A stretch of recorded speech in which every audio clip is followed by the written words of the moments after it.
All right, everyone, let's get started.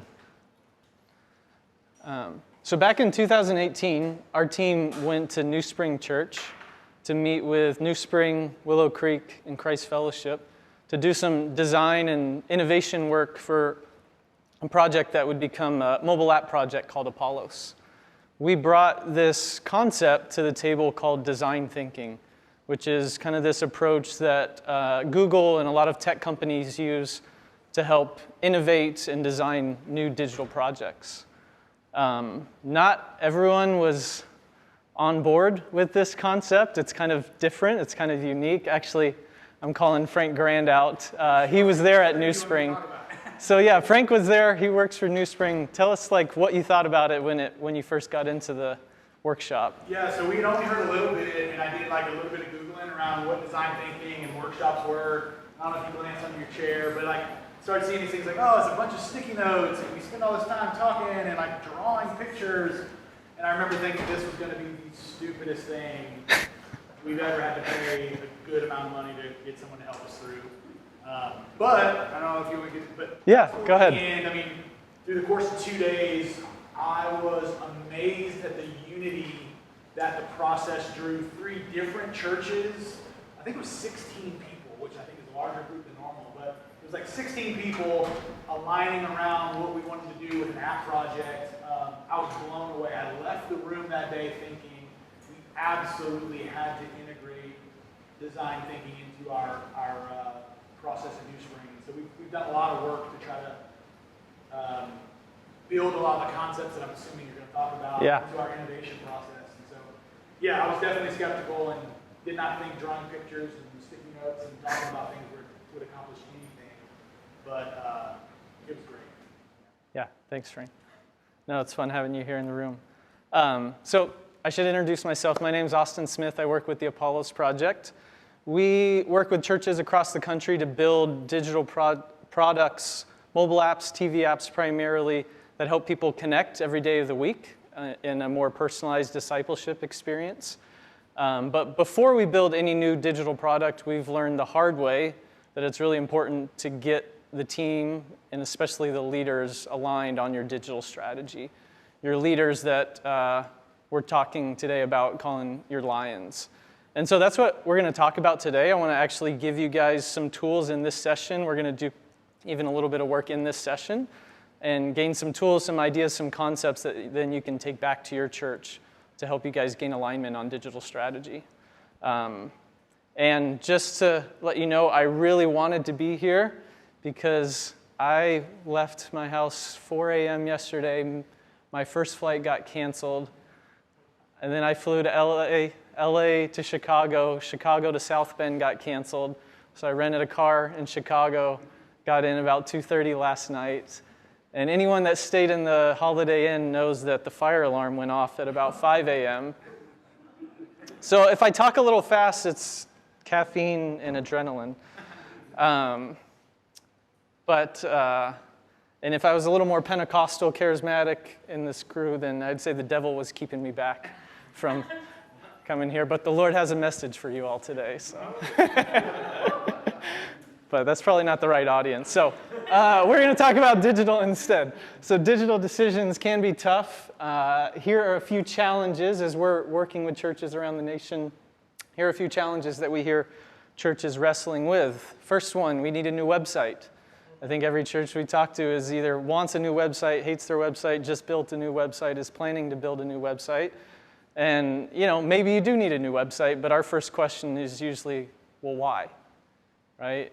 Why do you need a new website? And often we hear, our website is complicated, it's confusing, it's probably something of a result of something like this, that if you guys are in charge of the website, you maybe hear a lot of requests. We need a new page for our kids event. We need something for volunteers. What about next steps? Young adults. Should we add our daily devotional? Can we add a ministry for a page for women's ministry? An events page. Members need to log into their account. Internship program, giving, baptism, et cetera, right? Let's add a blog. Your website becomes this conglomerate of pages that's confusing and then actually communicates to your church members or potential church members, hey, our church is kind of hard to navigate. And what we see is that it didn't start with strategy, right? Here's another question. Obviously, we work in the app space, so do we need a new mobile app? This is a common question. We don't like our CHMS. Should we move to a new one? Pretty much every church I talk to is not a huge fan of their CHMS. Maybe you do need one, but why?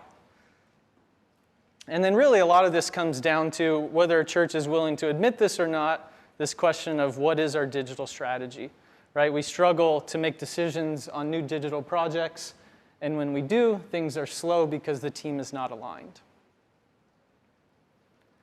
This often, as I'm talking to churches and friends at churches, this leads to feelings of uncertainty, indecision, frustration, confusion, right? We can't move things forward. When we do, it moves slowly. So those are kind of the pain points, those are the challenges, but who's the real villain? I would argue Satan. Yeah, the guy that kept me from getting here.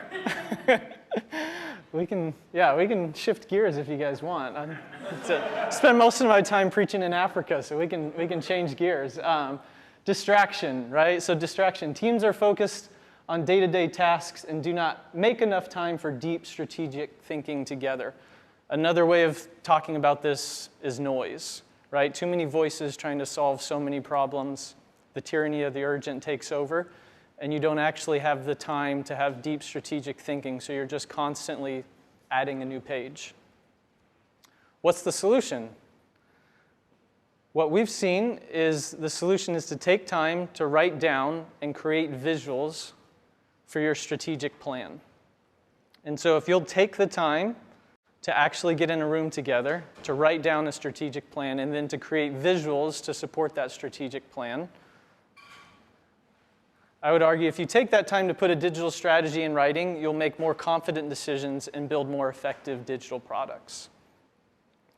This is something that not only is important before you take on a project, but as you continue in that project, as you continue to maintain that new digital tool, that new platform, right? It's really helpful if you can continue to reinforce this strategy so it becomes more organizationally accepted, right? And that helps to quiet the noise, right? People know the plan, and so we're sticking to the plan.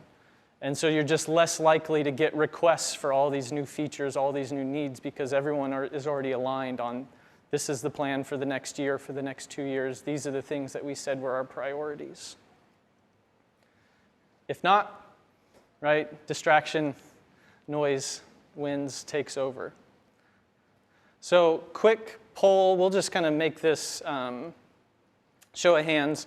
Are your leaders, senior leaders, digital leaders, and ministry leaders aligned behind a shared digital strategy? If you'd say yes, would you raise your hand? Okay, well, I guess you're in the right room, right? If everyone raised their hand, right? And if you ask them separately to define that strategy, what answer would they give, right? This is kind of a rhetorical question.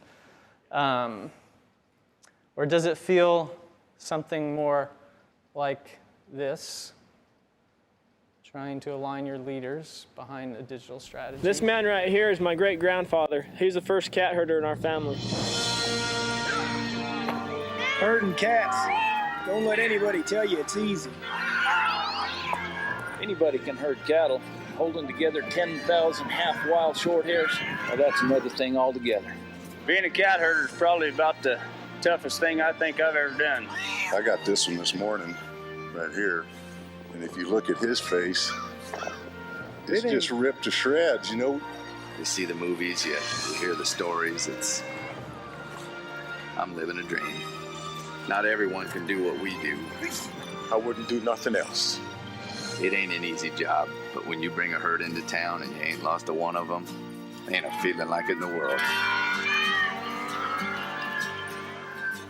Do you guys remember that commercial? I do actually. Sean found it, but I do actually remember that. That's classic.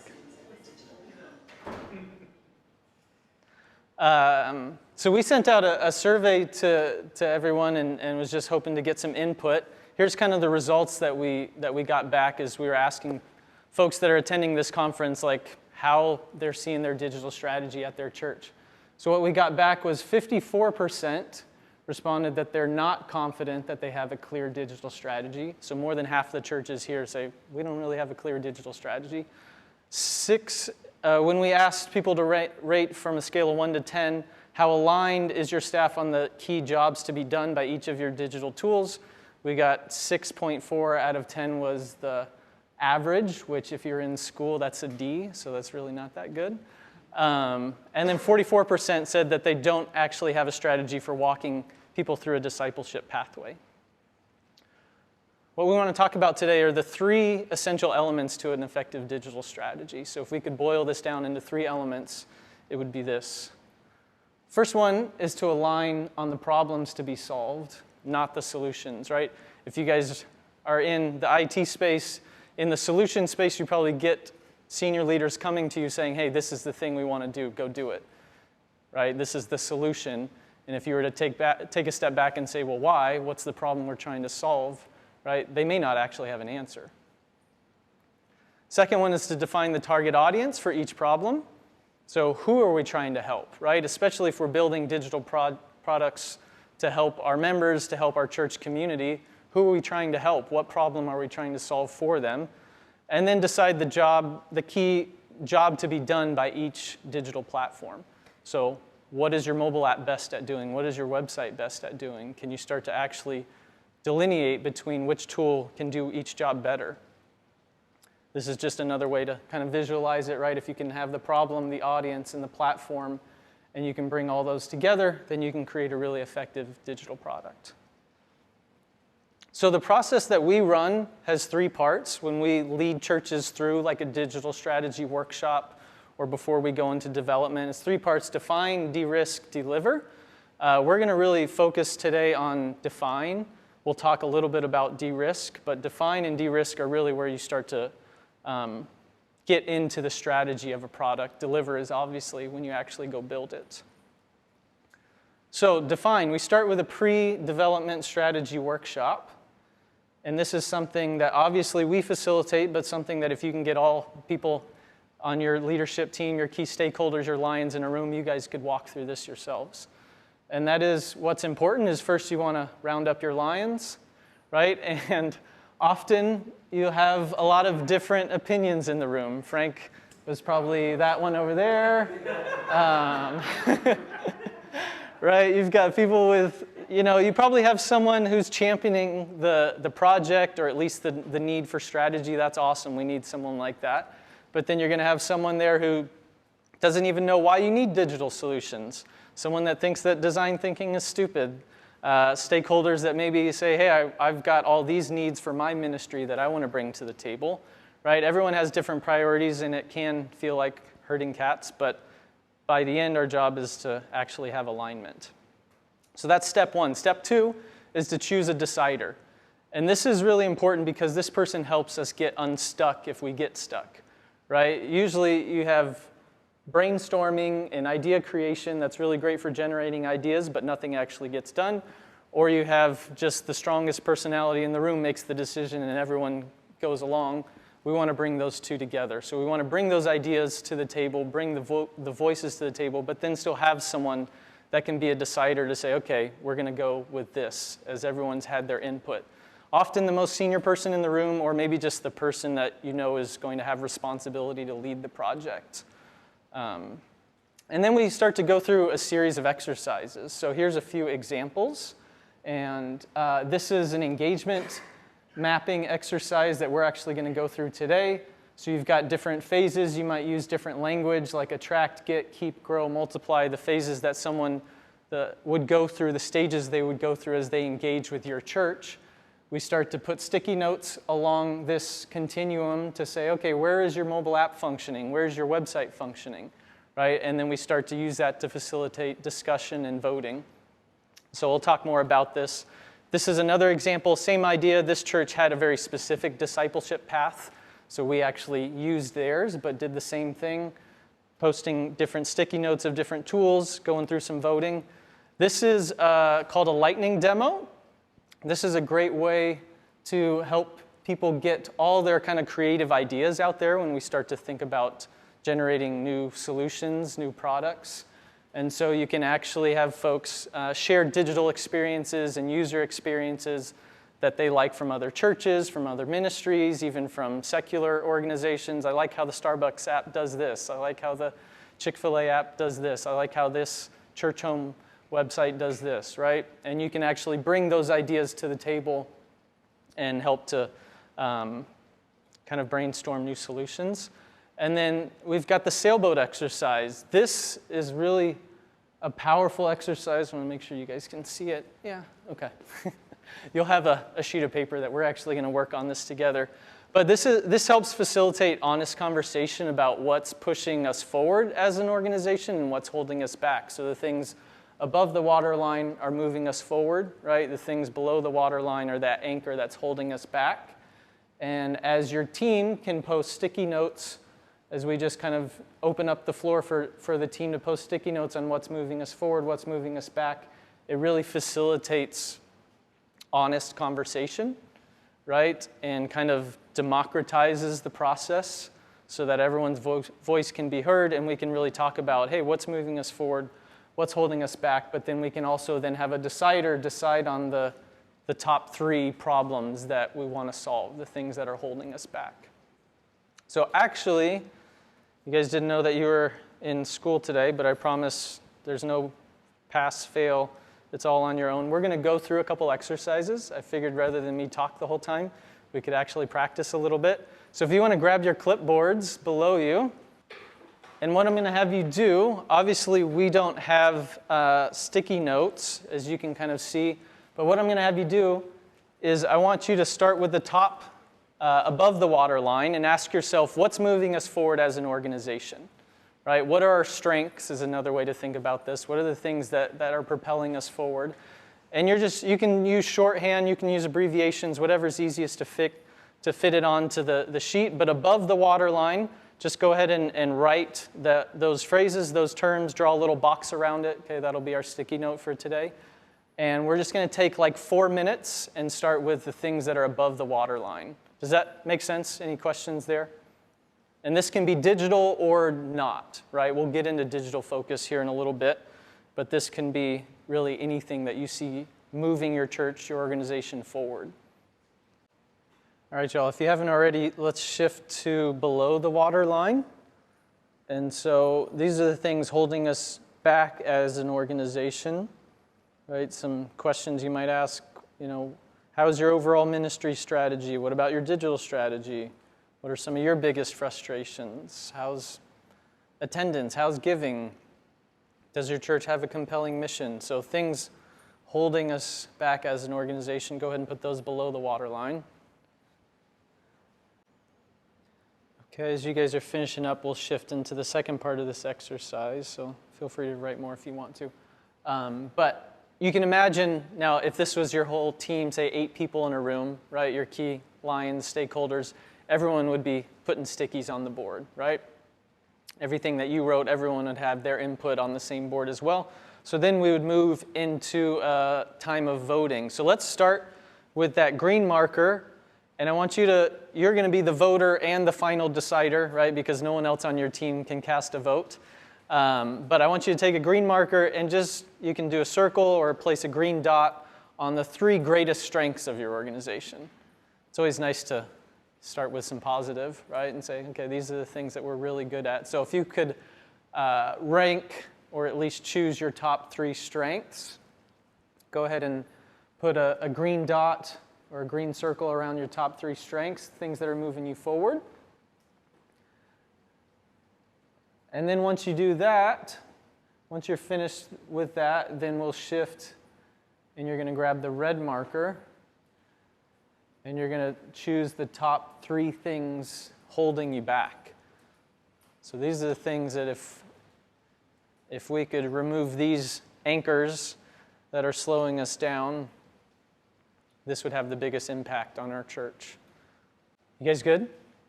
Could you envision doing something like this with the team and just like, again, the conversation that you'd be able to facilitate, right, as everyone is kind of anonymously being able to post those sticky notes and then anonymously vote, but then facilitate the conversation around, okay, why did why did we don't have a digital strategy, or we don't like our app, or we don't have clarity around this? Why did that get the most votes, right? You can start to have those conversations.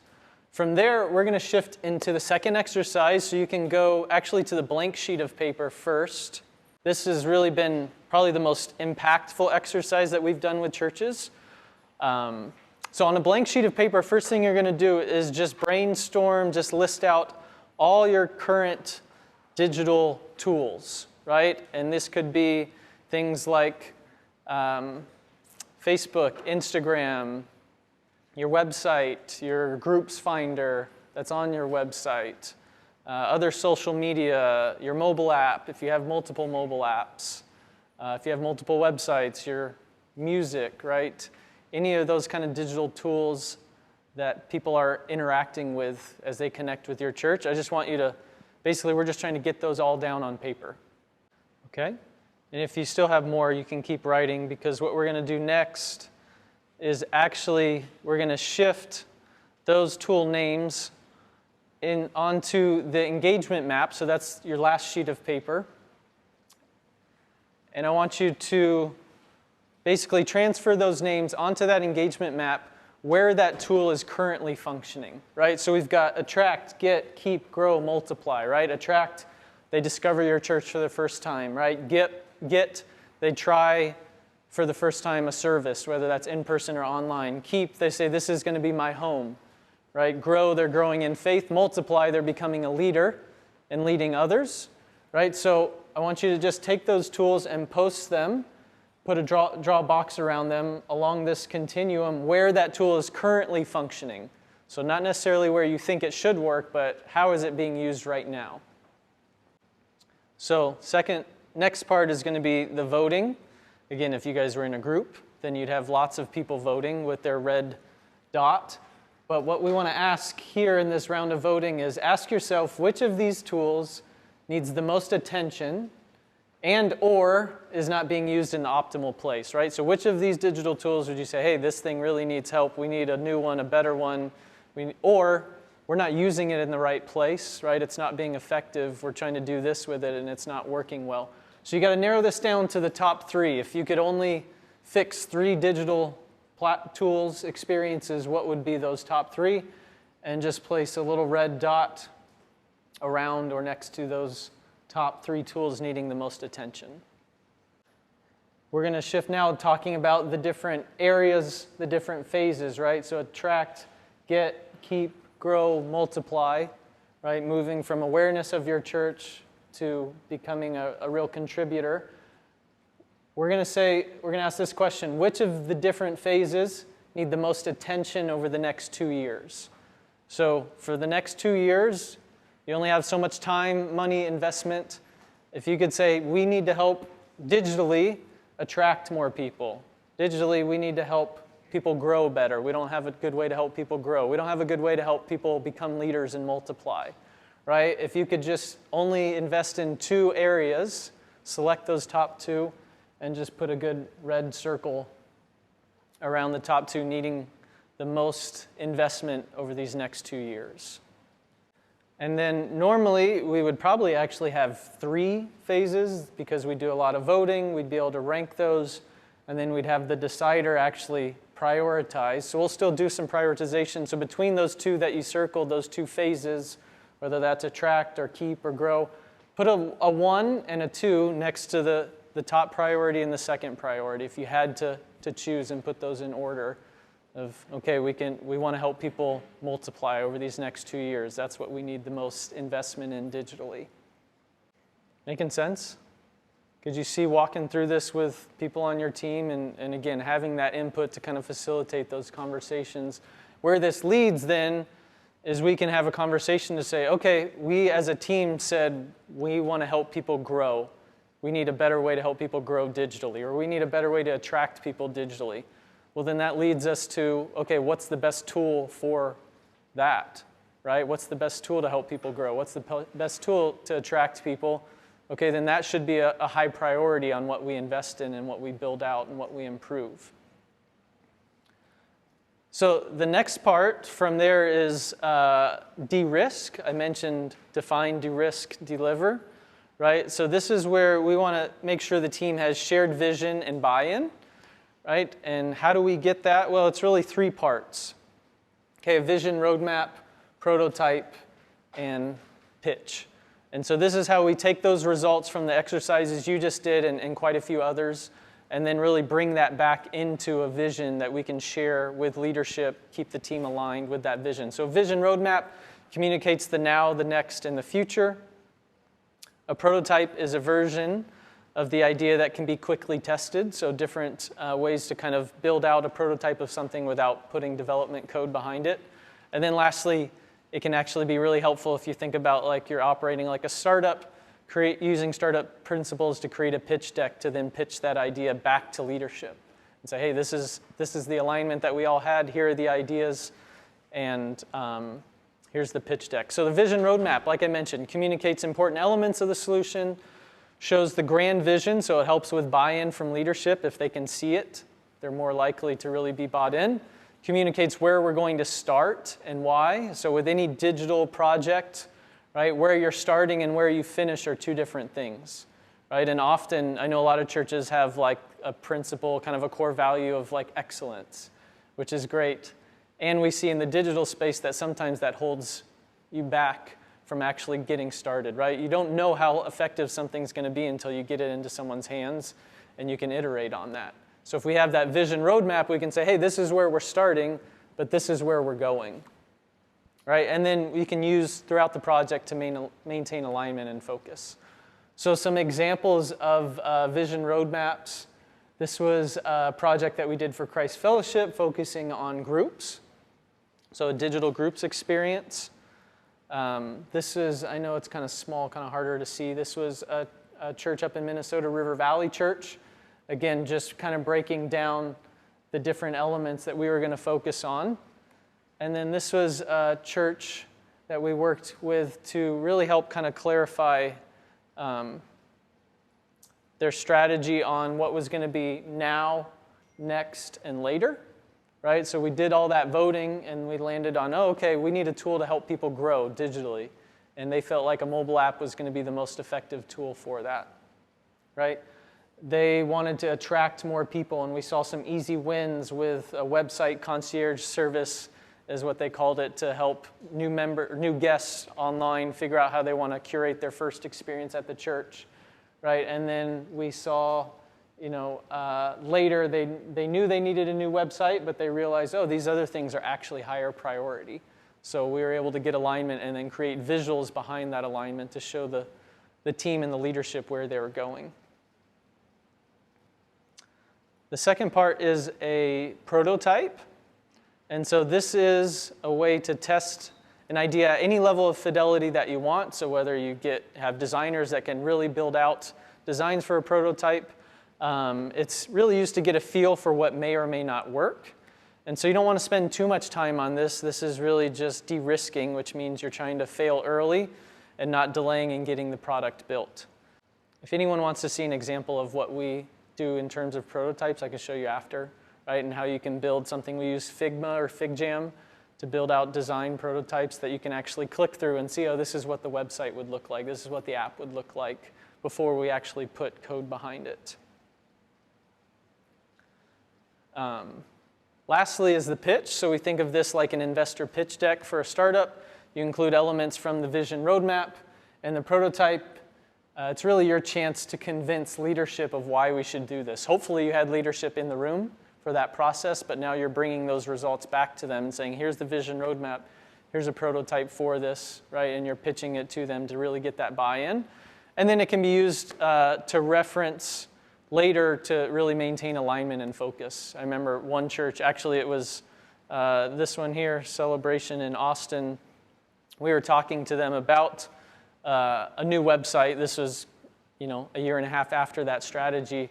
And their communications director was like, yeah, we went through that whole strategy process, so I want to make sure that the website is actually in line with that, right? And we're not just building something new because we spent money to have consultants come in and do this work, right? And so it can be really effective to keep people on focus.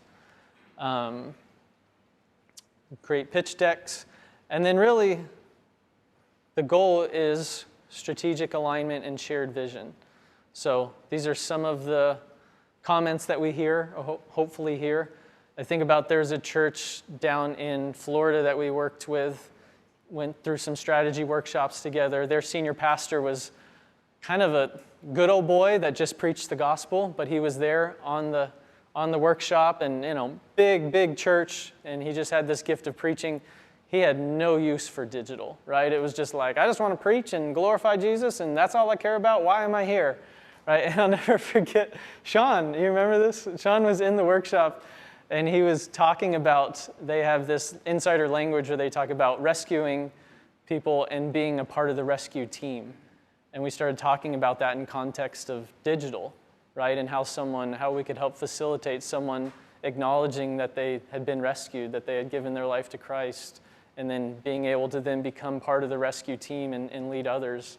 And it shifted everything. I mean, they went from, why am I here, to let's build a digital experience to help people raise their hand when they give their life to Christ. Let's build out a new website to share our resources with other churches. Let's build a new mobile app. Another church we went through a strategy workshop with, when we just did that engagement map exercise, their innovation comms director was like, this was worth the whole thing, just because of the alignment they got among their team on that exercise. And I know... I was going to share too, yeah. We've done this with multiple of our executive team, and we have not had one person come out of that not saying, we've got to do more of this. I mean, I can't speak high enough of how effective it's been. Like I told from the beginning, I thought it was the stupidest thing ever to coming out and going like, there's something about this that works. The only other thing, Austin, is it's hard to mimic when you do this by yourself, but the whole process is actually a lot of fun too. Yeah. And I think that's what they're like, oh, we got so much work done in such a short amount of time, and it was fun. I mean, I don't know how you get better than that. Yeah. Yeah, they are. It is fun, right? So lastly, and then we'll wrap up, is deliver. I'm not going to really talk about this. This is actually deliver, build that product, right? I would just say the one thing is to really think about, okay, what's the version 1 that we can get in someone's hands so that we can learn and test that versus let's wait 5 years to get it perfect and never build anything. That's something that we often run into. So if you landed on grow or multiply as one of your top needs for the church, we would love to talk. That's really what our team focuses on when we build digital products, is helping build products that help people grow every day of the week, build spiritual habits, connect with others, and walk through a more personalized discipleship journey. And if you want a team to help guide you through a process like this, please come talk to us as well. We'd love to have a conversation if you wanted someone to actually facilitate a full kind of workshop like this with the rest of your team.